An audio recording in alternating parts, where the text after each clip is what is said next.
Mr. President, ladies and gentlemen, I applaud what the Society is doing.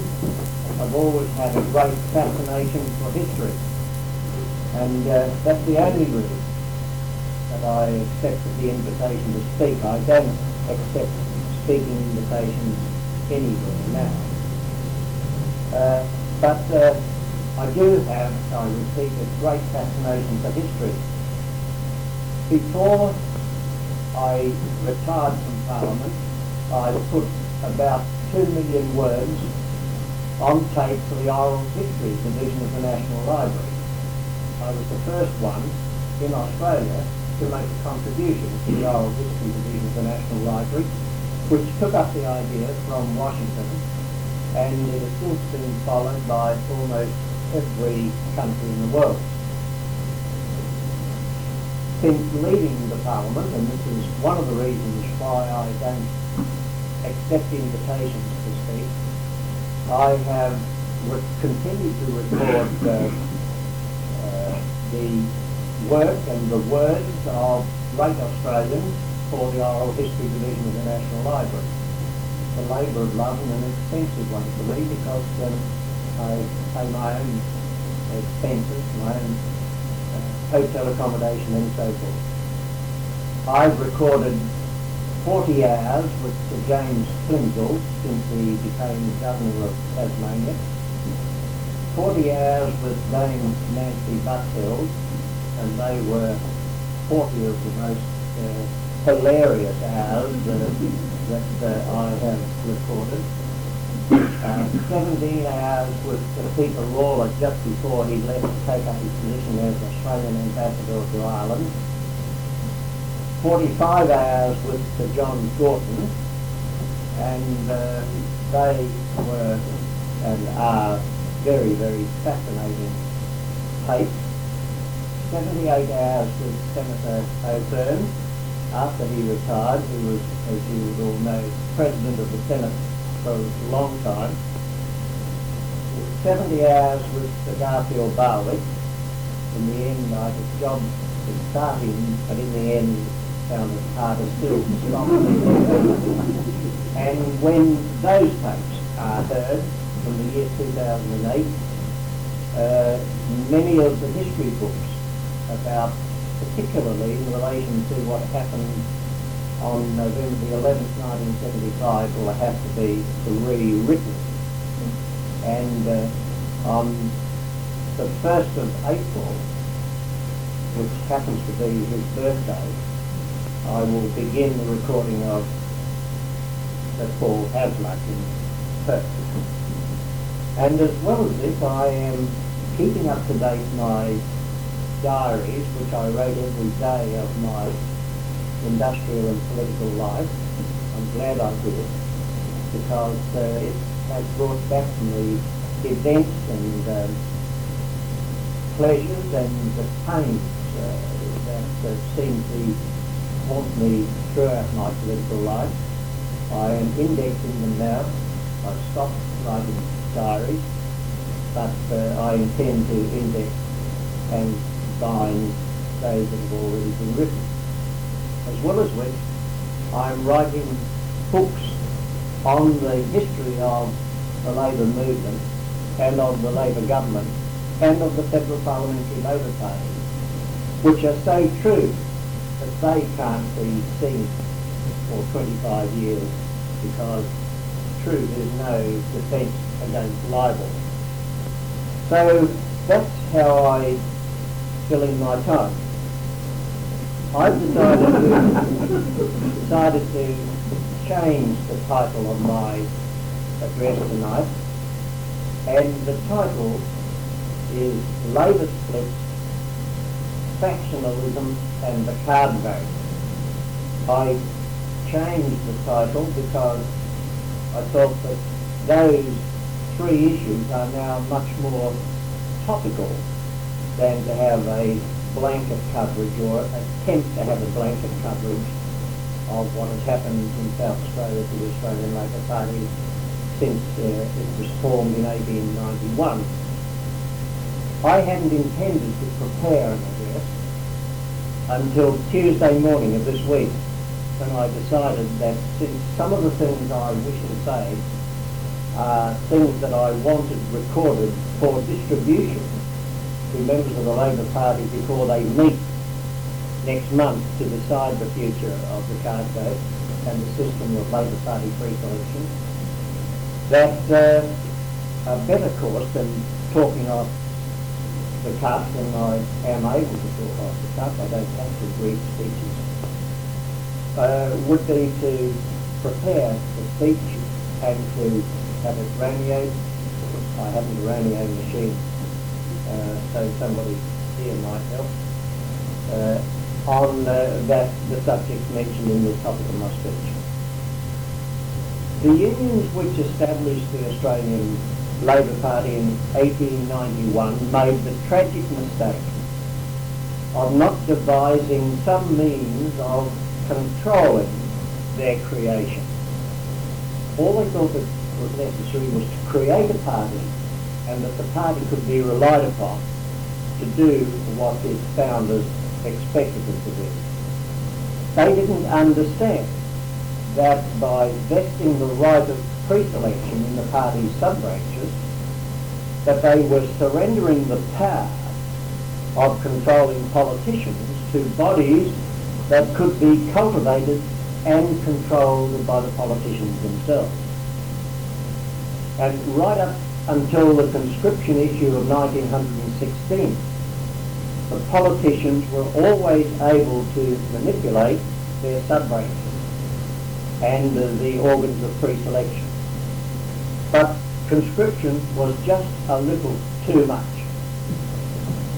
Hughes and his followers had really overplayed their hand, and they lost. But still the unions did nothing to change the focus of political power. But the Premier's plan of 1931, with its direct 20% across the board cutting wages and its cutting pensions, etc., struck directly at the heart of the trade unions. Frank Lundy, the then Secretary of the Australian Workers' Union in South Australia, reflected the views of all trade unionists and trade union leaders when he said that the time had come for unions to take a direct hand in the endorsement of Labor candidates. And the method chosen in South Australia, which is distinct from the method that applies in the other states of the Commonwealth, was to give all members of affiliated unions full voting rights in party pre-selection and in municipal honours as well. In 1958 we stopped endorsing candidates for municipal honours, and in 1962, when one of our stalwarts spoke with a member of the Labor Party in Hindmarsh and criticised him for handing out cards for Sam Johnson, a very great Labor man, he complained to the ALP Council about being criticised for handing out cards for a person who he knew to be a good Labor man. And he put it this way. He said, I was severely castrated on Saturday when I handed out these cards, and people laughed because they knew he didn't mean that he'd been castrated.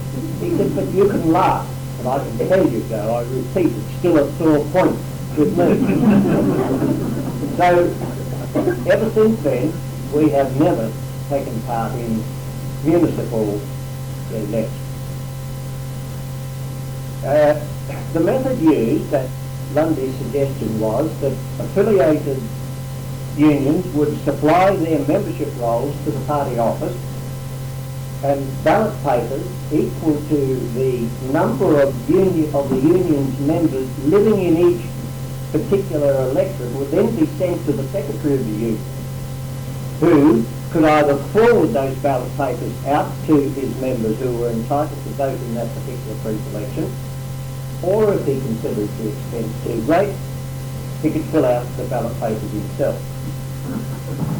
Now, those who were expense conscious not only saved their union's the cost of postage, but acquired enormous influence with Labor politicians as well.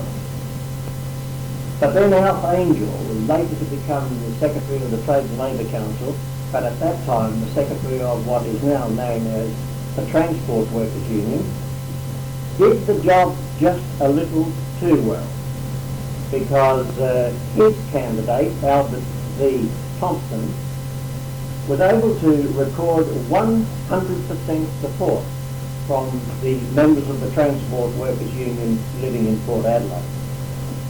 He escaped expulsion by explaining that even if his sponsor, Mr. Alf Angel, had in fact voted for all of the members of the union himself, it was done without his knowledge. In fact, he not only escaped expulsion, but was able to retain his endorsement as well, and I think in 1938 became the state president of the Australian Labor Party. Yes, he was, because he was the one who used his casting vote to give Labor's second preferences to Pearson in the seat of Flinders, which had the result of defeating the single taxer Jack Craigie. He said that any man who could speak for 4 hours in the Parliament against government support for religion in schools was fit to remain a member of the Parliament. However, in the meantime, Lundy had persuaded the unions to accept his reasoning that control of party endorsement wasn't quite enough. The unions must control the Labor Party's policy as well, and that if this was to be achieved, the rules must be altered to provide for the introduction of a card system of voting similar to what now applies in the British Labor Party, by which any single delegate attending the conference would have the right to call for a card vote if he was not satisfied with the result of the show of hands or the division, and then the whole of the delegates attending would have a vote equal to the card vote value of their affiliated union. Now, in those days, unions were free to pay fees for only a token membership. Today, you affiliate either for the lot or none at all. But in those days, unions were free to pay affiliation fees just for a token membership. And the poorer unions were able to retain their links with the ALP without having to pay affiliation fees for their fully effective membership. So all of the unions, including the wealthy AWU, seized upon this loophole in the rules to dodge meeting their proper obligations to the party. However, when the card vote was introduced, the AWU was quick to see the advantage of being honest about its true membership, and indeed in the South Australian branch, not only was the branch of the AWU to see the advantage of being more than honest by inflating their actual membership figures in order to qualify for greater power, the AWU right throughout Australia has traditionally, whenever there is any advantage in paying for greater affiliation fees than the actual membership entitles, have always done the same. But power is a very fragile thing. It must be handled with great delicacy, or it will fall from the holder's hand and be lost forever. And in a democracy, it's true to say that those who abuse power always lose power. It is the pattern of power that provides its magic. The fact that you've got the power, that you appear to have the power, you appear to be in a position to use the power against your opponents, if ever the occasion arises, that gives power its magic. But Lundy didn't understand power in a democratic setting. The AWU was a union of officials, controlled by the officials, for the benefit of the officials, with a further proviso, or refinement if you like, in the rules which gave the secretary of the union the power of life and death over all other officials. And like the military dictatorships in Latin America, Lundy became accustomed to flaunting and abusing power. And he believed that he could do likewise within the councils of the Labour Party. He loved to be defeated on a show of hands and to have that decision confirmed by a division, and to then call for a card vote to override the two earlier decisions. He just loved that. This was power, this was using power for power's sake. But it didn't last. The subsequent convention repealed the rules, and the big unions were forced once again to rely upon the power, or of the persuasive power of logic, a quality which very few union secretaries possessed, or, if you like, in the present tense, possessed. Figures like Joe Drummond of the Australian Railways Union, Edgar Dawes and Albie Thompson from the ASE, Fred Walsh from the Federated Liquor Trade Union, Jim Toohey from the Vehicle Builders Union, and Jeff Virgo from the Electrical Trade Union were among the third generation of union officials who could be classified as good debaters. They were excellent debaters. Not only were they very good debaters, but they had a personal charm, which is a marvellous thing to put alongside the ability to debate.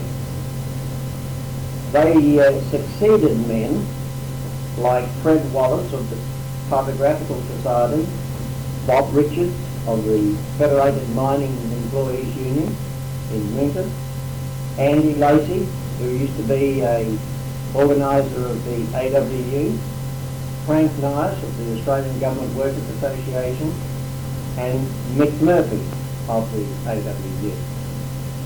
And I can tell you that when I first went into a conference of the Labour Party more than 40 years ago as a young delegate representing the Australian Workers' Union, I found that it was a real joy to listen to Edgar Dawes and Fred Walsh and Teddy James of the Meat Employees Union trading debating points with politicians like Ken Bardolph, Bob Richards and Mick O'Halloran.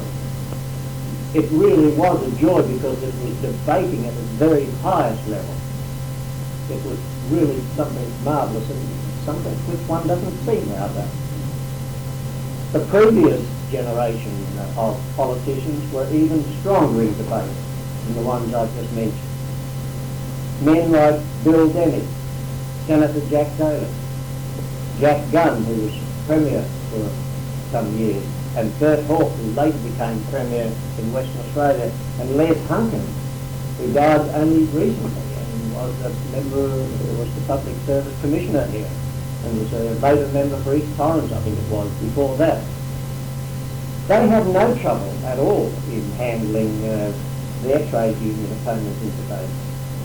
But from 1933, this is the time that represents the aftermath of the Premier's plan, right up to the advent of Premier Don Dunstan, trade union officialdom in South Australia took the ascendancy.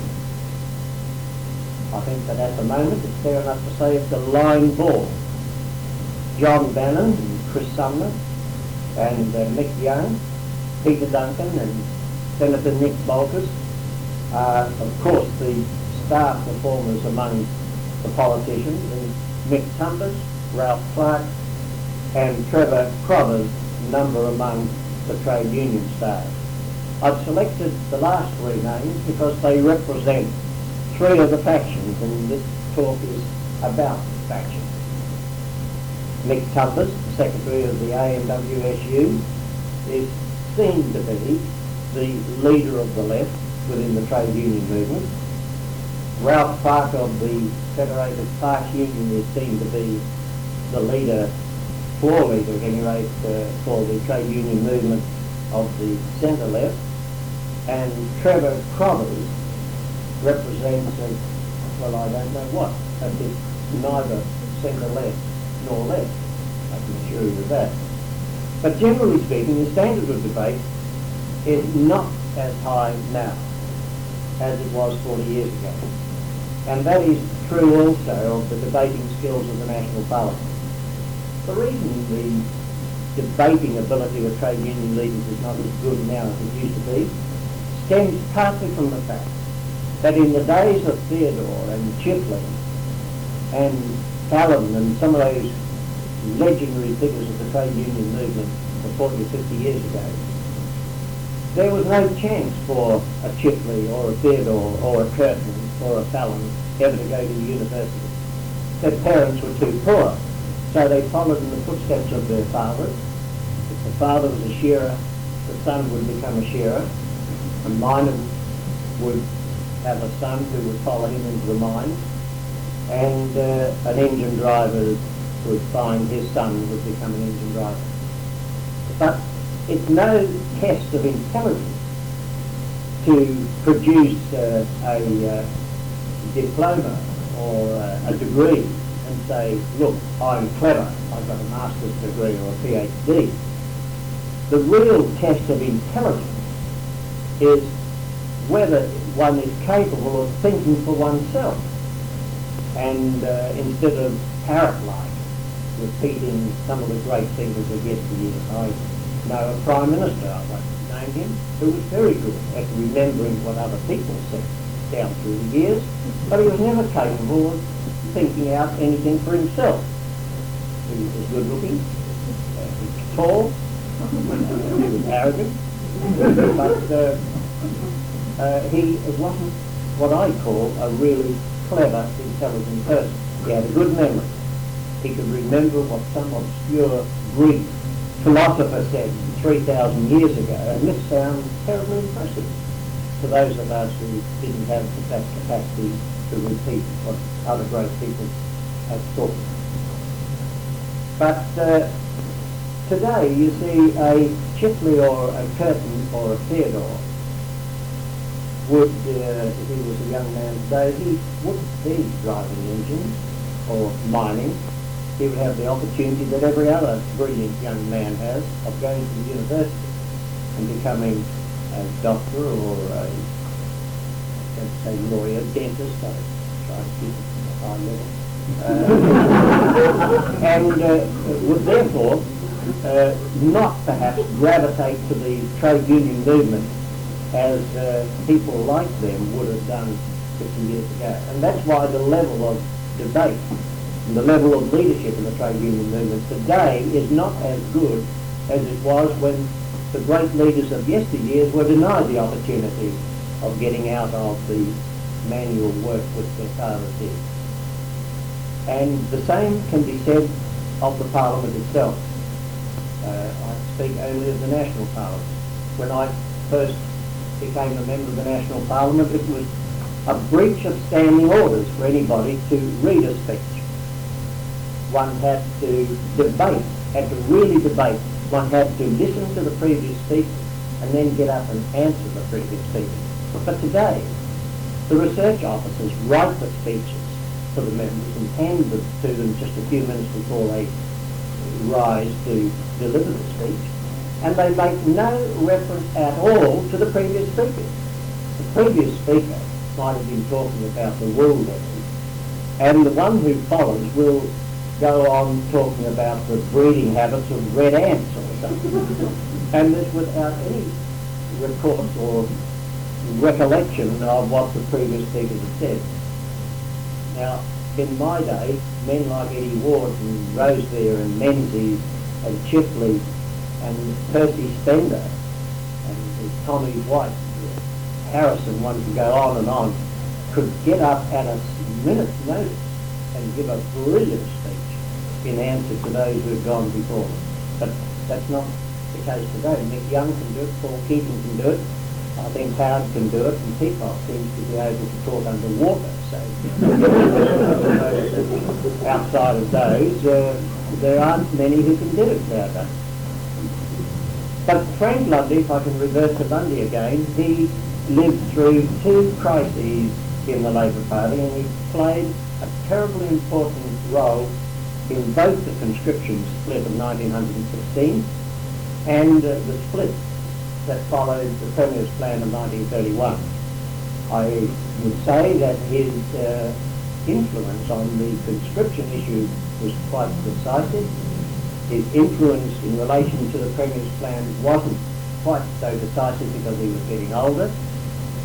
But the reason that he took such a very prominent and effective stand on conscription will emerge as I go on with this address. I'll explain the influence that the Irish had on the Labour Party in its thinking in those years.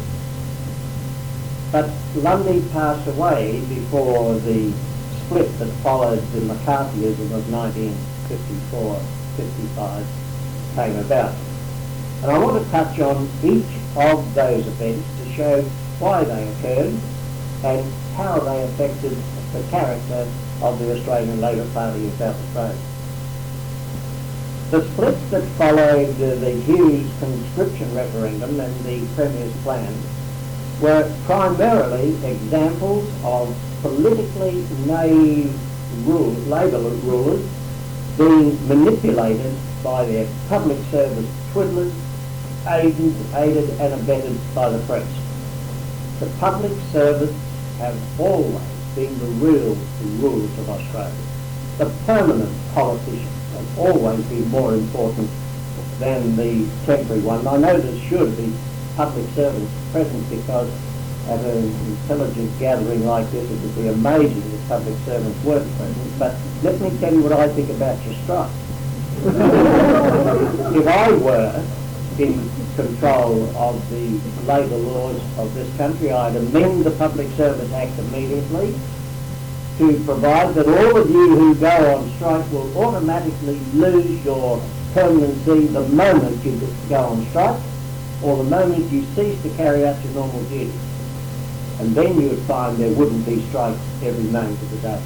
A permanent public servant has got no more right to strike than a soldier in the battlefield has got the right to strike when the general says go over the top. No more right at all, or of the police. And that is, until that is done, it is absolutely absurd to think that permanent public servants can behave the same as people working in the factory who have the right to strike but have no permanency or anything else.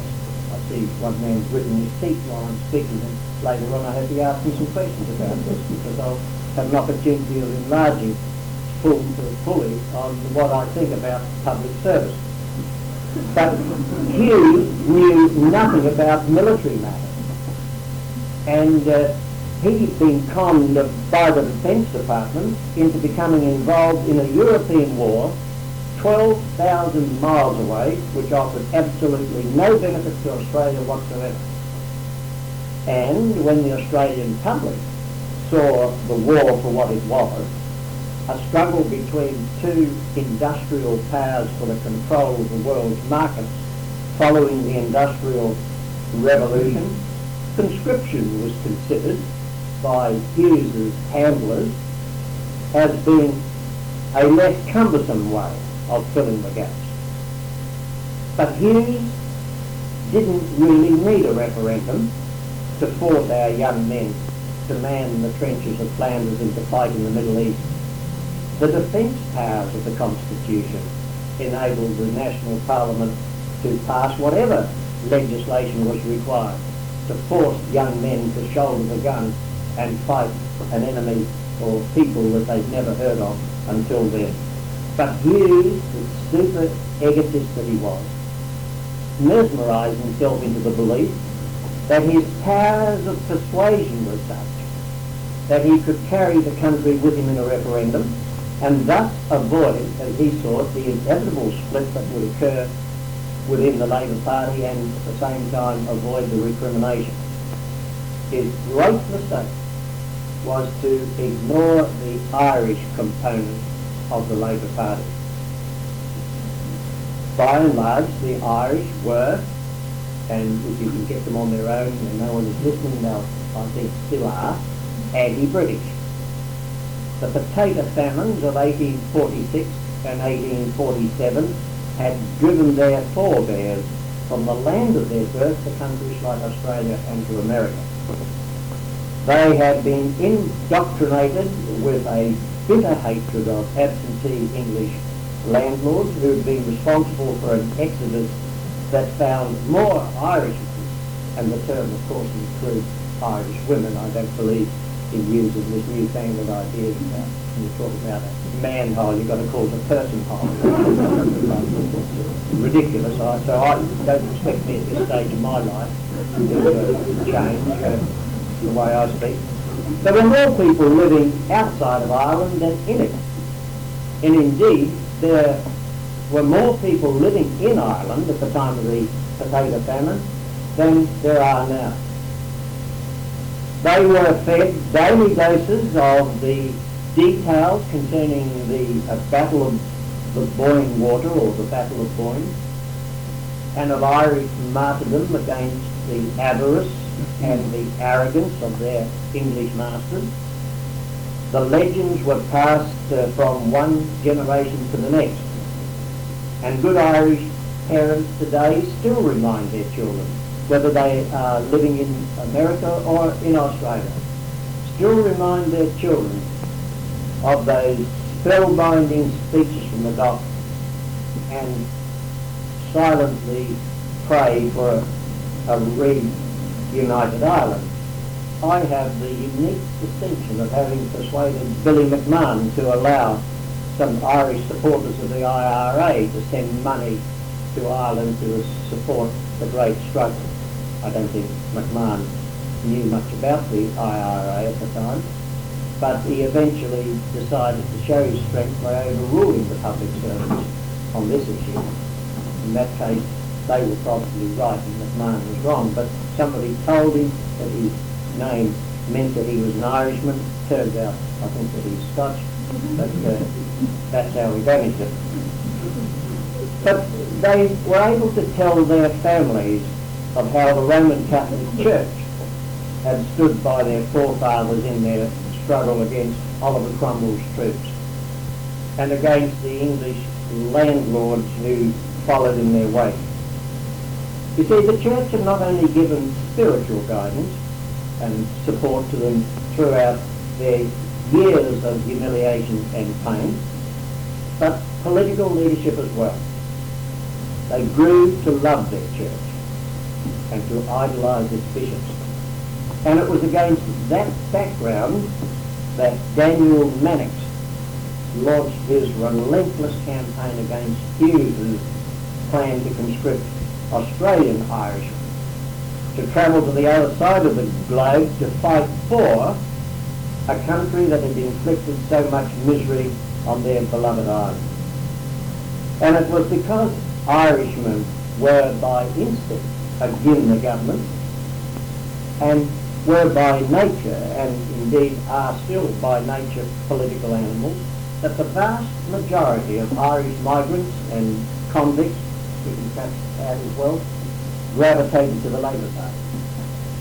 They saw it as the party that challenged the status quo.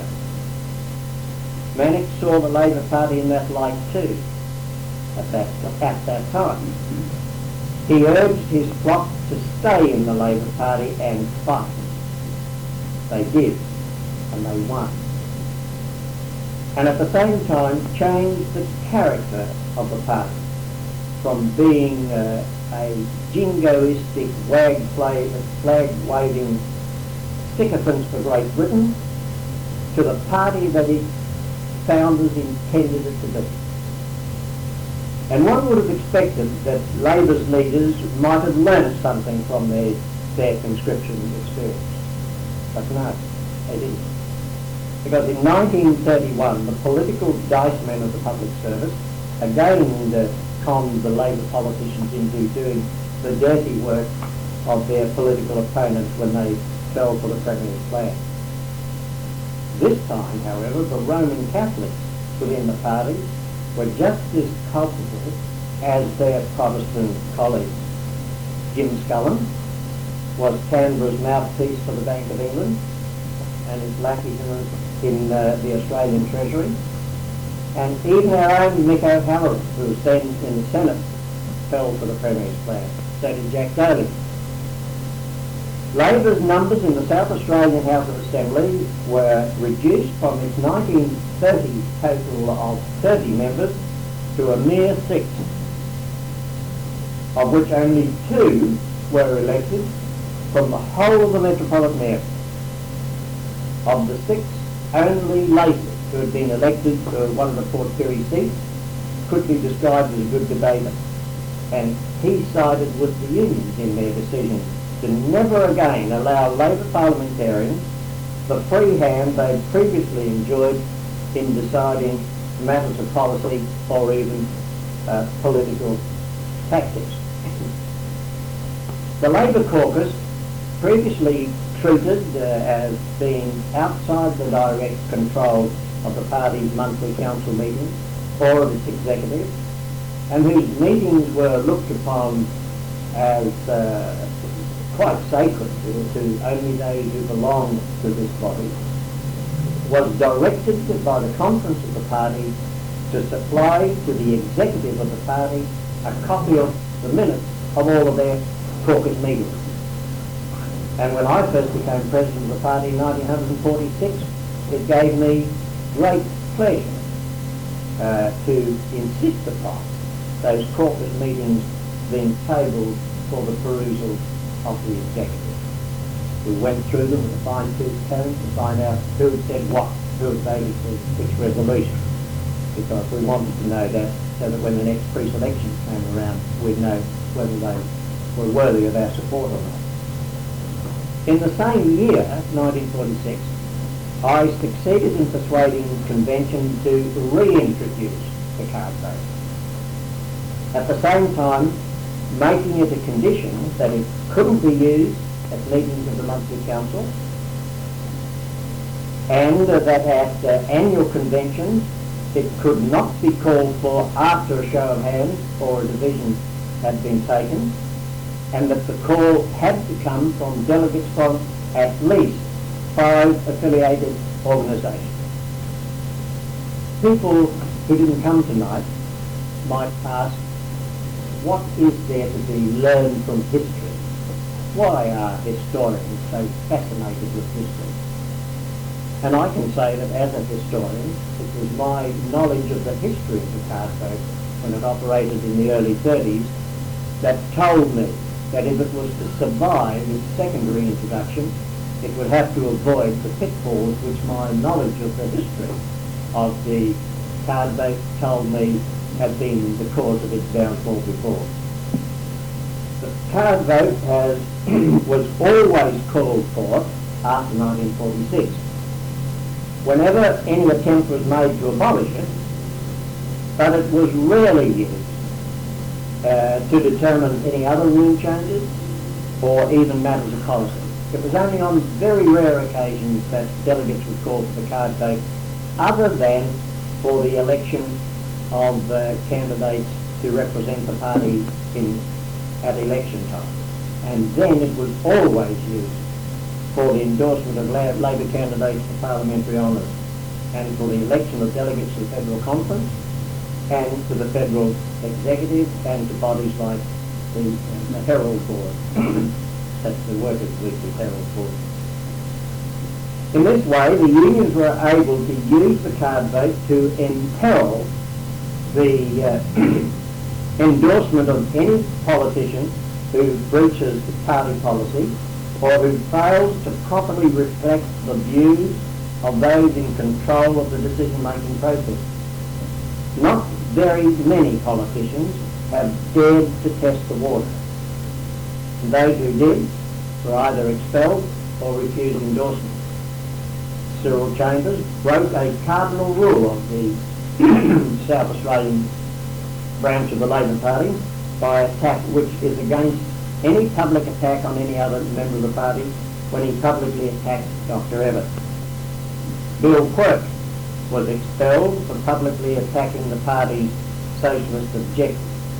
But otherwise, a sitting member is rarely opposed in pre-selection ballots, and whenever he is opposed, he is never, to my knowledge, ever defeated.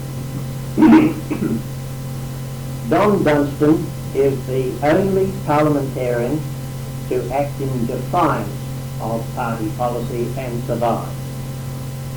He did it when he called Steele Hall's bluff over one vote, one value for the Legislative Council.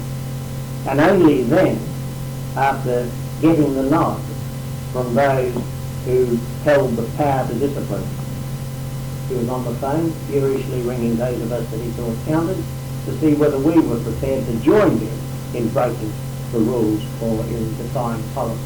And he said that he could go ahead, but not quote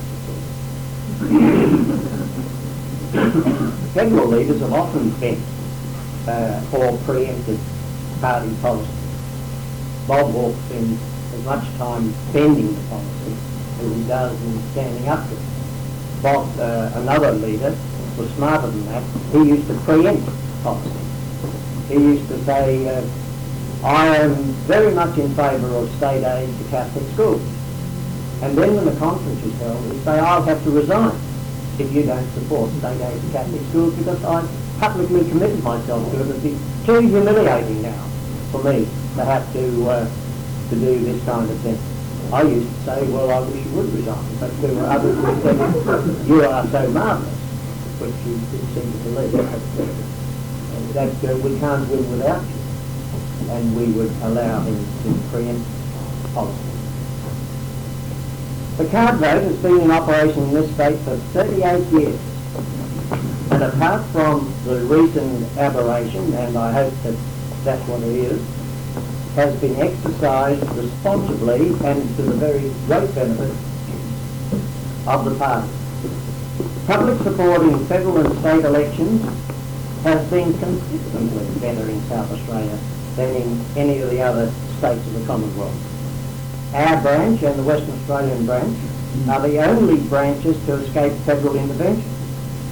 We have seen disappointments in some of the ballot results, but there has never been the slightest whisper of ballot corruption in the whole of the 38 years that the card system has been used for filling official positions and for party endorsement.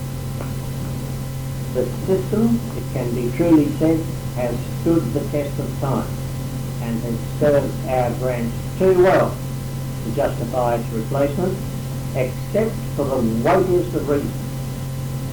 Some say those reasons in fact exist.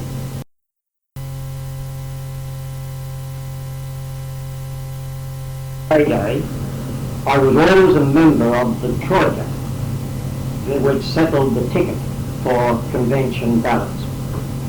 Jim Toohey was a member for many years, and so was Jeff Virgo. I was seen as representing the left, and at various times the other members were regarded as excuse me, I was saying, and I like repeating, I was seen as representing the left, and at various times the other members were regarded as custodians of what we now call the centre-left and Labour unity.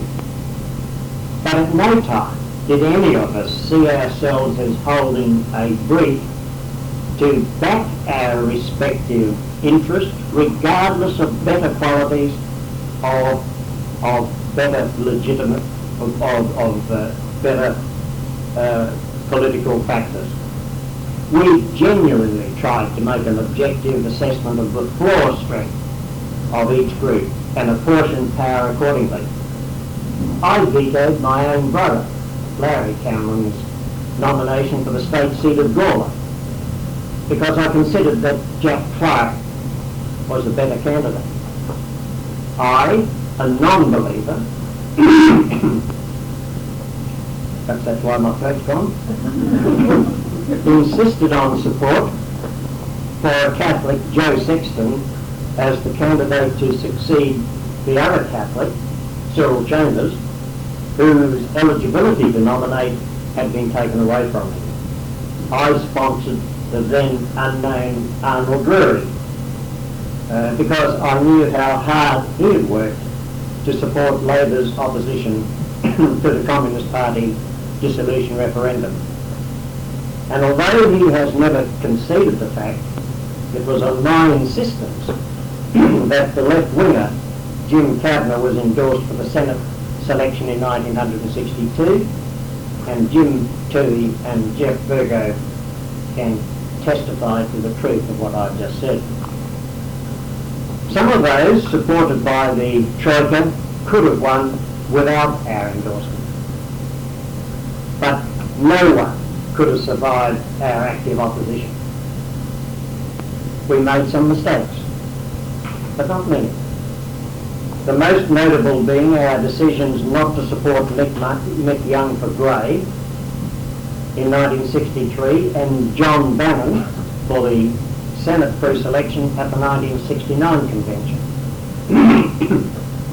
But both Young and Bannon have lived to feel grateful for our errors of judgment because the card vote gave them better opportunities. But the electoral disasters of Portbury, of Semaphore and Elizabeth were cruel reminders that union officials have to be better than other good candidates to be able to poll the full potential for the ALP. It hasn't always been that way. When I stood in 1949, my chief claim to fame was that I was the Secretary of the Australian Workers Union. But a candidate for parliamentary honours who thinks that he's going to get any votes now by heading his pamphlet with the fact that he was a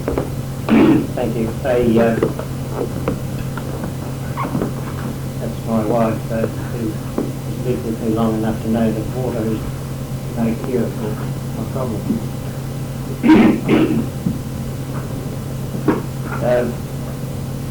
They were, but yes, and I would say it hasn't always been that way, but it is a current fact which we will ignore at our peril. I'm not greatly influenced by academics. You have heard me say that before. I would much prefer a brilliant non-academic like Chipley, Theodore, Curtin, Keating or Mick Young to some of the academics that I could name. I've mentioned a couple already.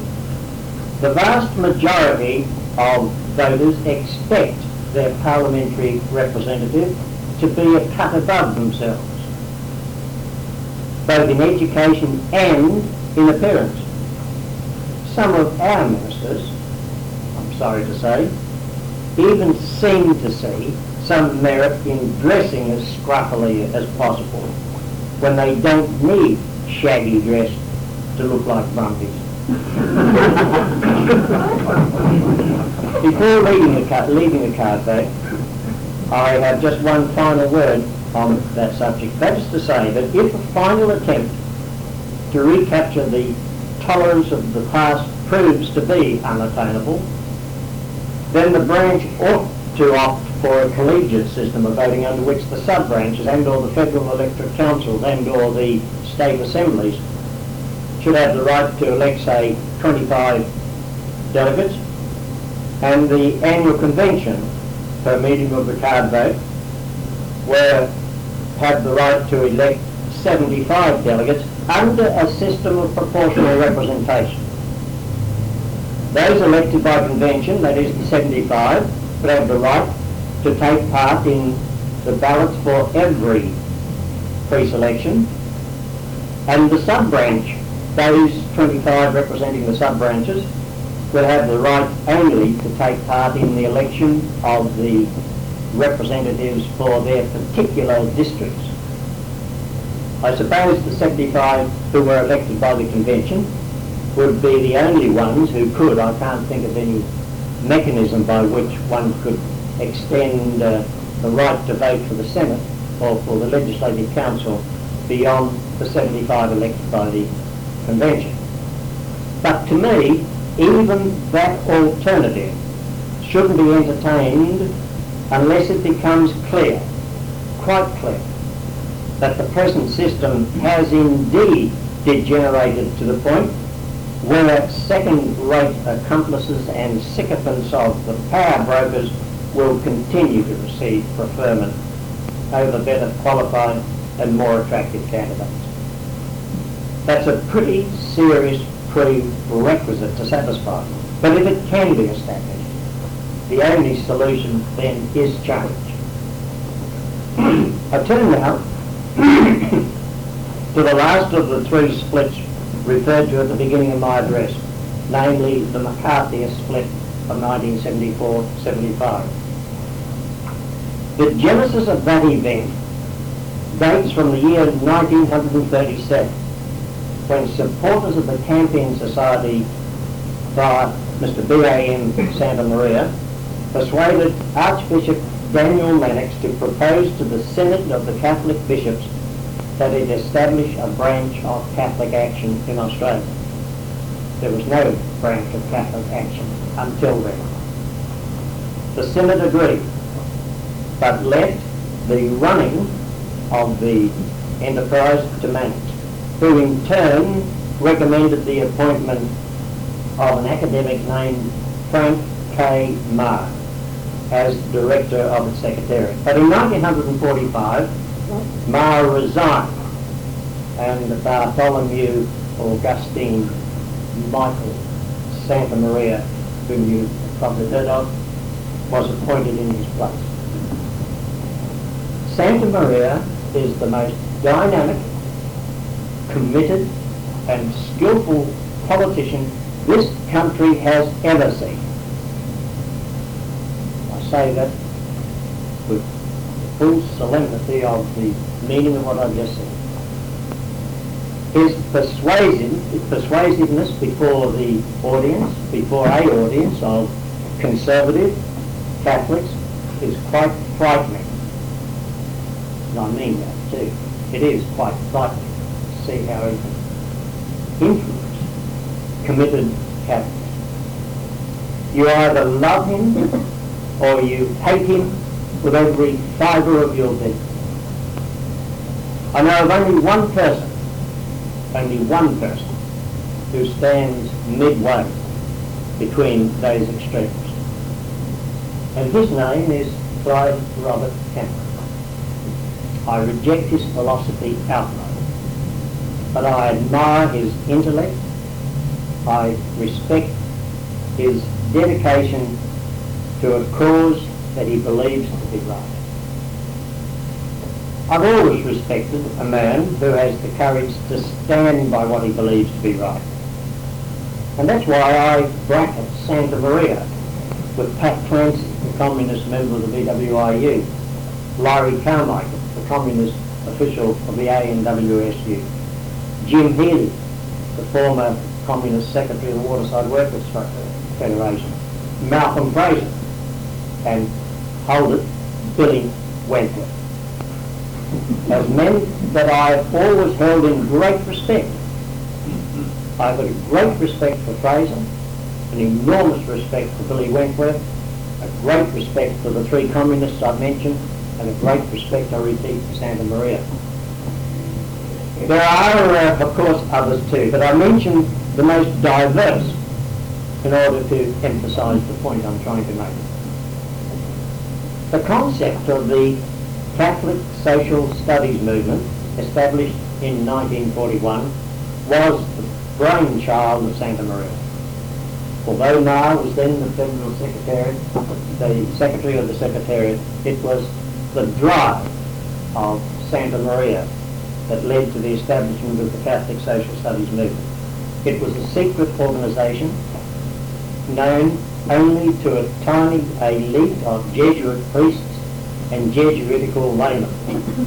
It established secret cells inside labour branches and labour unions, as well as in universities and colleges. In fact, it actually penetrated and took control of a hospital board in Victoria, a board that had allowed doctors to carry out abortions.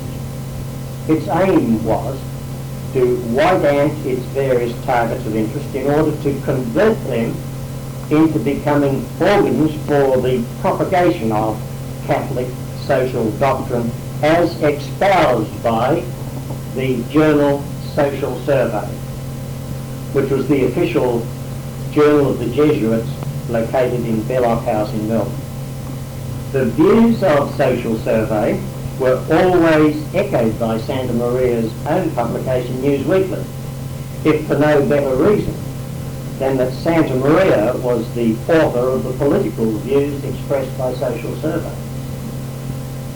One obvious target for penetration by the movement was ASIO.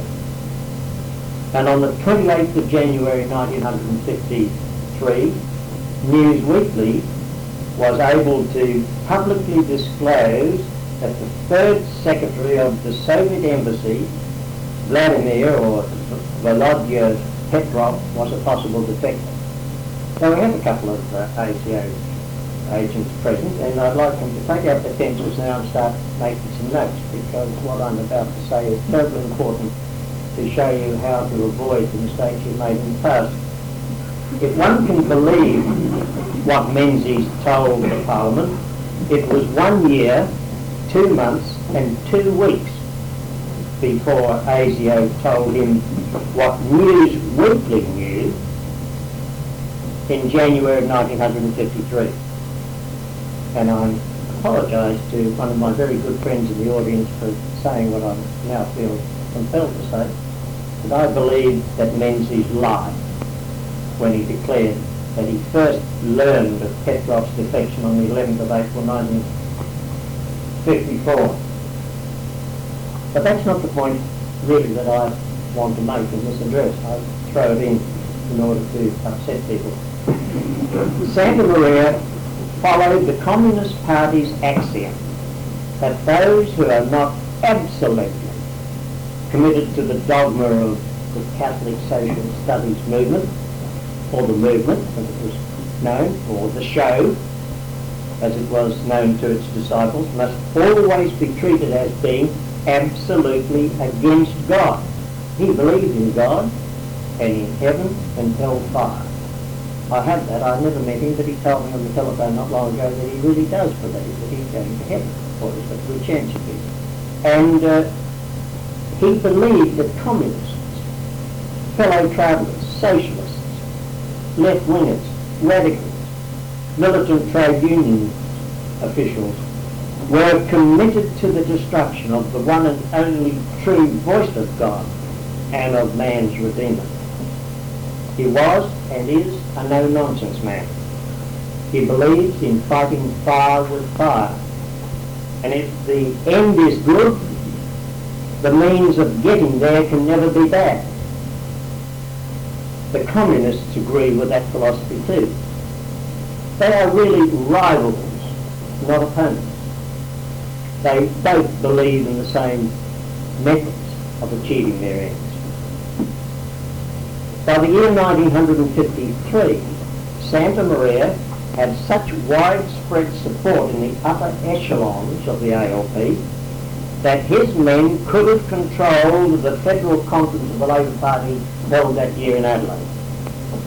They planned at that conference to give their ALP industrial groups a separate charter to operate in all states and at all federal levels of the party, independently of the, what's that?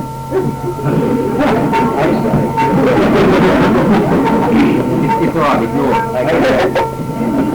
Independently of the 6 state executives and independently of the federal conference and of the federal executive. They could have their own state machine, they could hold their own national conventions, they would have had their own national executive. The immediate aim, though, the immediate aim was to reconstitute the ALP industrial groups in South Australia, which Jim Tilley and I persuaded the 1951 annual convention to disband. It was to become, if they could have had their way, a party within a party. Fortunately, for those of us who didn't support them, they weren't as sure of their own numbers as I was, because whatever my many failings might amount to, I've always been able to count. They hadn't taken into account the number of mercenaries inside the party who are always ready to back the winning side. I made a head count at that conference, and I satisfied myself that had the groupers' chief henchman at that time on this particular issue, New South Wales delegate Tom Doherty, who was a top Freemason, had he pressed his proposal to a vote, he would have carried it by 3 votes, and the whole character of the Labor Party would have been changed. In any case, the movement men felt that they could well afford to wait until the 1955 conference was convened in Hobart, because up to that point, each year saw their numbers getting greater. Some, like Jim Shortell and Laurie Short, were agnostics, but their fear of communist rivalry within the trade unions just about equated with Santa Maria's hatred of communism's godlessness. And like any good gent, Santa Maria was willing to use any ally who could help in the struggle. Even Dr. Abbott sought Santa Maria's advice in the lead up to the 1954 election, seeking to establish his bona fides with Santa Maria by making an all-out attack on ALP unionists who nominated for union positions and entered into what we were pleased to call unity ticket arrangements with the communists and fellow travellers. The term fellow travellers was wide enough to cover anybody from a person who had real sympathies but was not of the Communist Party to people who wore red ties. And had Evatt won that election, and I say this seriously, had Evatt won the election in 1954, Santa Maria would not have needed the Democratic Labor Party to implement its policies, because Evatt was of such a makeup and was so prepared, and or if may I put it another way, was such a political opportunist that one only had to convince him that he became Prime Minister because of Santa Maria's support, and that would have been sufficient to have made Evatt Santa Maria's creature. I was the first member of the Federal Parliamentary Labor Party to make audible mention of the name Santa Maria in a caucus meeting. I shall never forget the instant hush that came over the meeting. It was as though I had either taken the name of the Lord my God in vain, or had spoken of some abomination too terrible to mention audibly. Arthur Caldwell came to me after the meeting and he implored me to never again mention what to him was the most dreaded of all names. Because when I dropped the name Santa Maria into the Federal Parliamentary Labor Party meeting, hardly anyone had heard of it.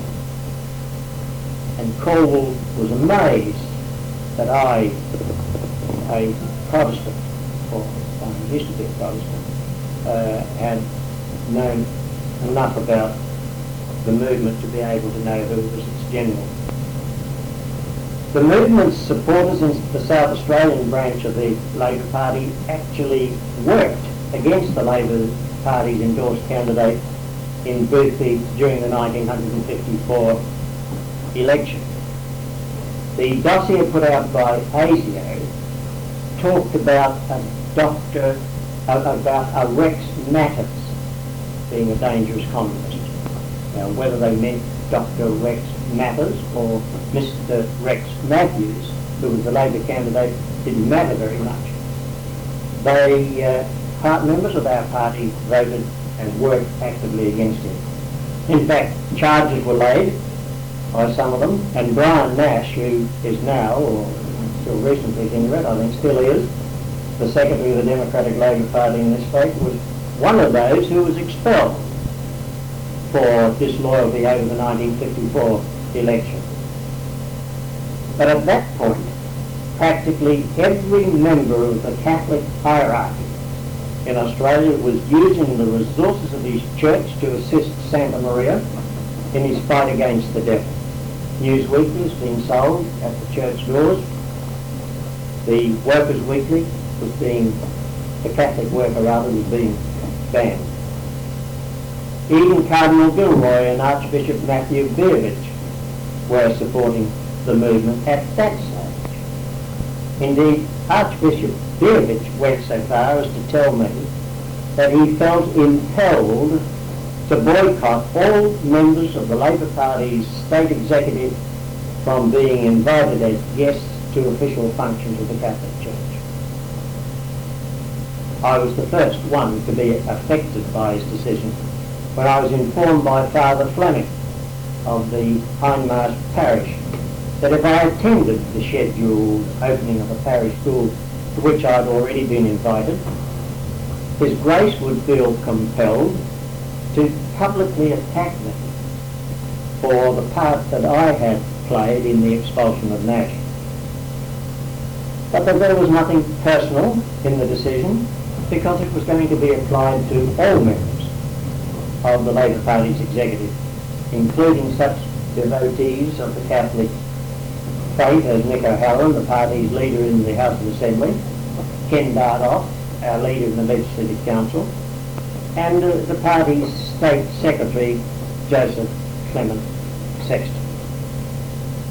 The day following Father Fleming's ultimatum, I accepted the Archbishop's invitation to call on him so that he could assure me personally that he had no animus towards me as a person. But what's the executive's decision got to do with the church, I demanded.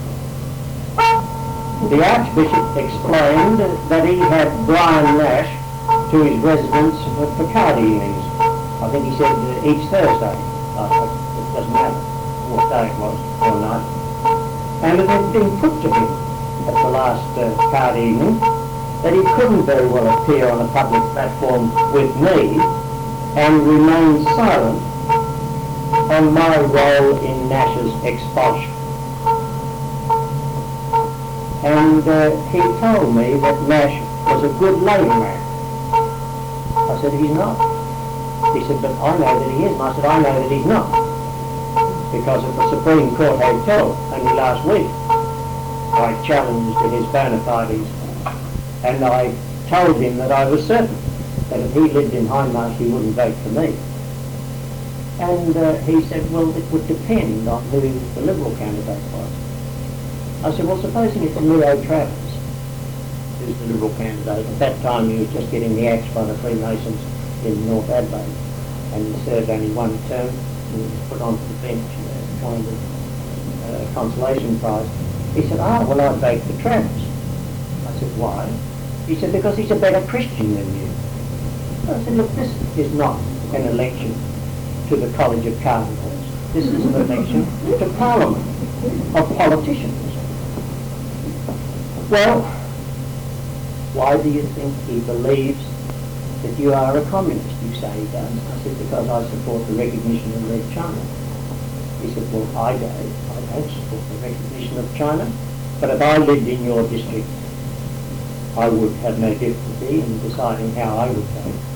He didn't say how he would vote, but the interest was there that he might possibly vote for him. So I told him that I believed that his church was well on the way towards polarising Australia into a situation in which we would all be made to make a choice between Catholicism and communism. And I added this: if that is what you want, Catholicism will be the losers, because the numbers are against you. And non-Catholics find it easier to understand and to reject the believe or burn evil that governed the church's role in the Spanish Inquisition, then they understand your opposition to the Marxist theory of surplus value and dialectic materialism. And I told him, and he was staggered by this, that most bigoted Protestants honestly believe that if Rome were to capture control of political power in Australia, that the Pope would force all non-believers to eat grass. It's silly, but so is the belief that a priest has the power to turn a wrongdoer into a goat. When I went to school, I used to suggest to little boys that he join me in stealing apricots from Mr. Whitelaw's gardens. He said, no, because Father Joseph will turn me into a goat if I do that. But I stole the apricots and he helped me eat them. There you are. That's how you can split your principles. But the Archbishop, I remember, was speechless. Finally, he assured me that it was not his wish to make the division that I pictured. I believed it. And subsequent events bore out my belief that he was worried by what I had to say. Because soon after that he broke with Santa Maria and kept his archdiocese completely out of party politics altogether. Less than 2 months after my meeting with Dr. Beovich, Dr. Eddett used a Labor Day dinner in Sydney to make his dramatic, nation-rocking attack on the movement and his former political advisor, Mr. Santa Maria. Within weeks of that speech, the federal executive of the party had moved against the Gruber-controlled Victorian executive of the Labor Party, and by the time the 1955 Hobart Federal Conference was convened, a new executive had been appointed in Victoria and 6 new pro-Evatt delegates chosen to represent Victoria at the Hobart Conference. 2 years later, the Gare government fell. It too was an instrument of the movement. Tasmania and Western Australia were also badly split. But I say this thanks to Archbishop Beovich in this state and to Cardinal Gilroy in New South Wales. Neither South Australia nor New South Wales were greatly affected by the civil war that was then raging in the other states. Beovich was able to defend his stance by pointing to the faction-free nature of the Labor Party in South Australia. He was impressed by the fact that there was not a scintilla of evidence to suggest that Catholics suffered any form of discrimination in what was the most predominantly Protestant state in Australia in pre-selection ballots or at any other level of the party.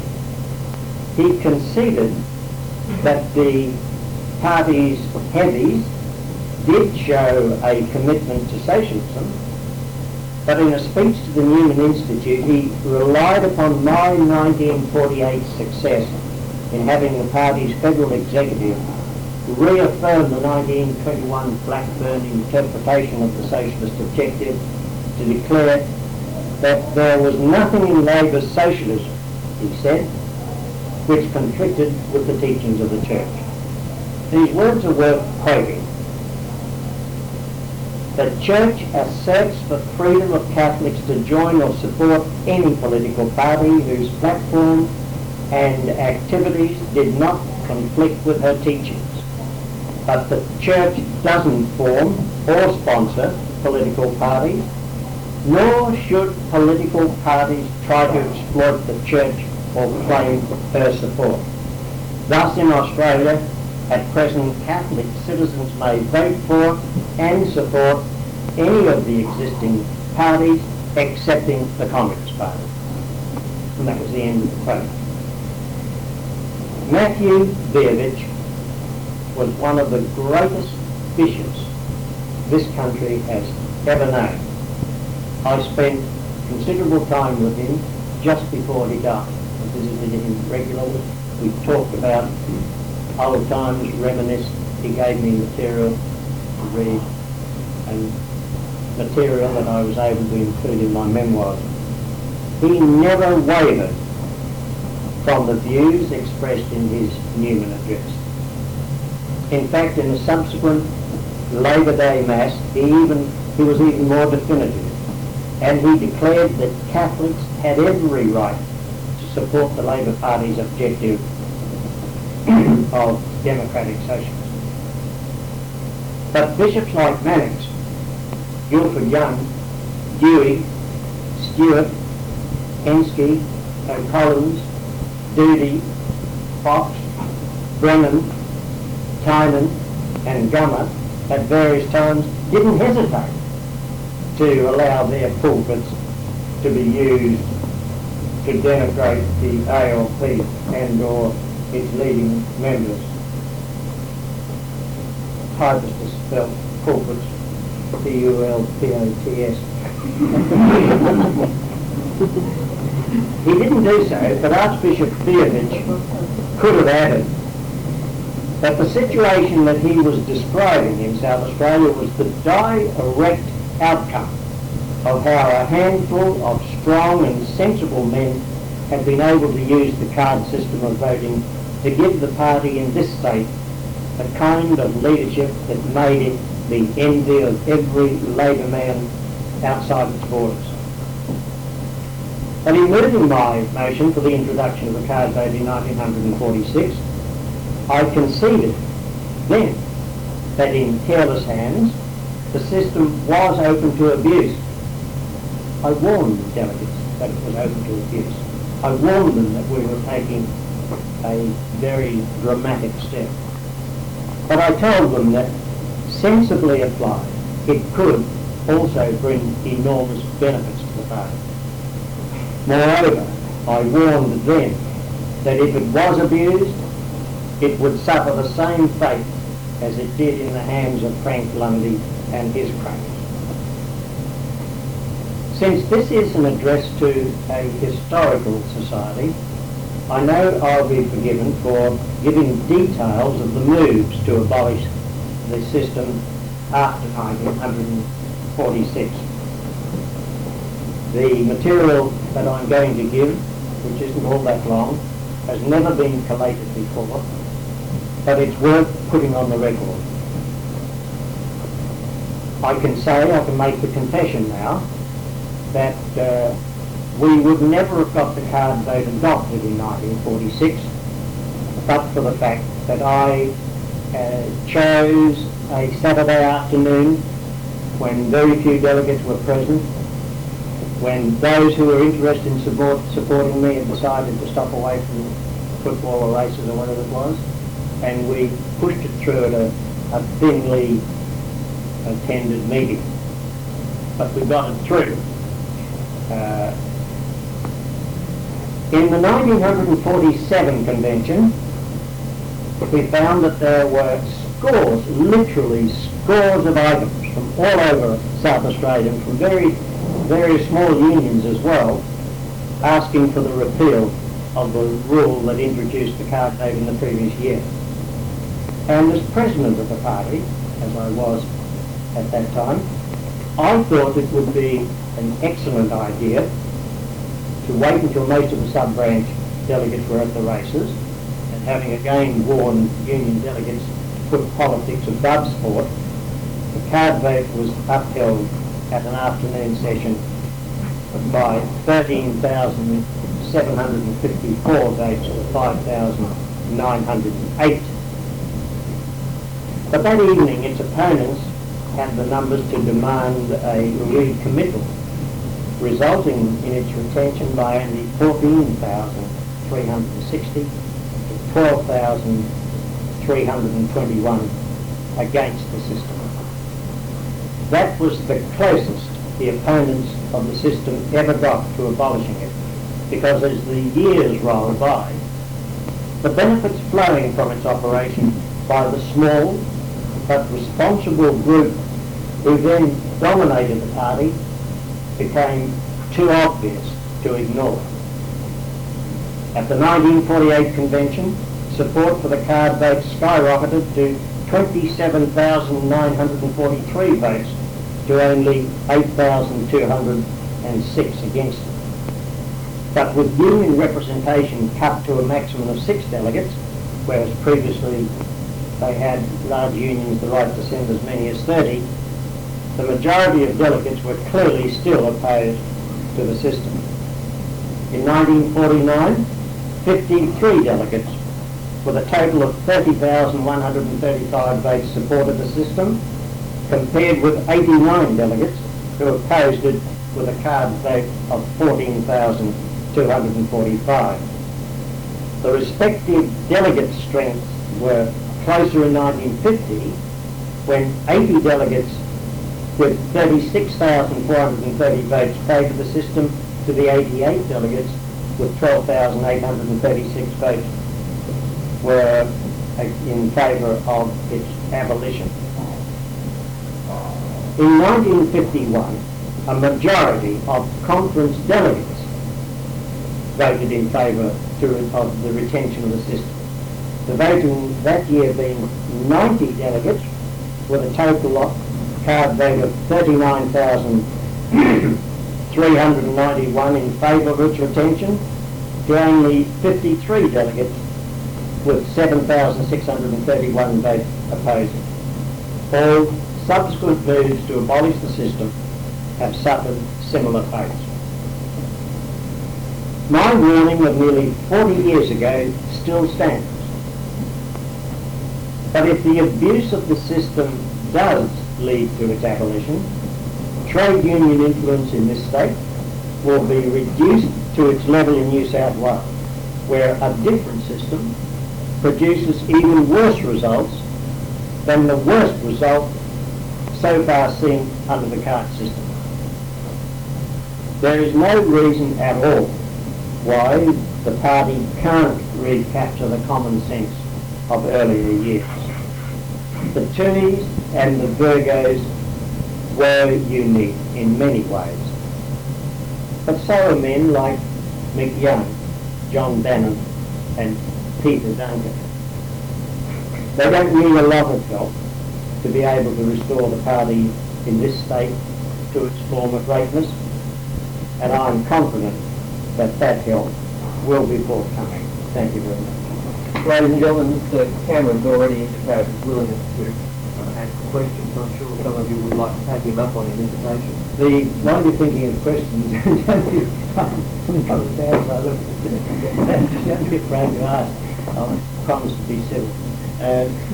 While you're thinking of questions, I might tell you that the reason I've spoken so long is because your president told me to try and talk for 45 minutes if I could.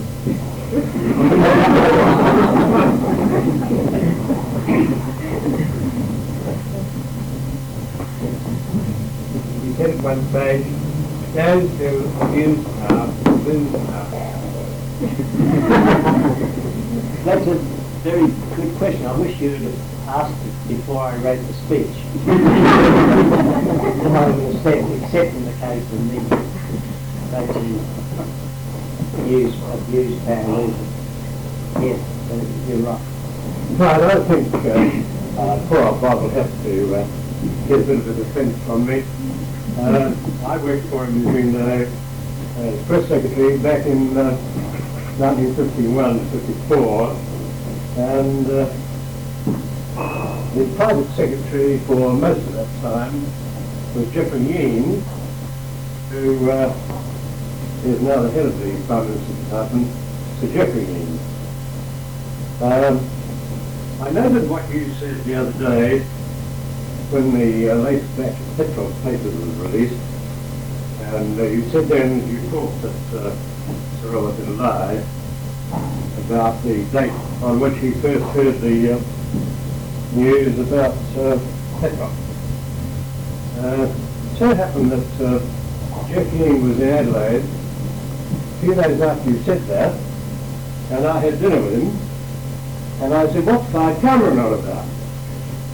And he said, "Well, I would have thought that Clyde would know that I gave evidence to the Royal Commission, the Petroff Royal Commission, in 1954, and I told them then that Rocket and Michael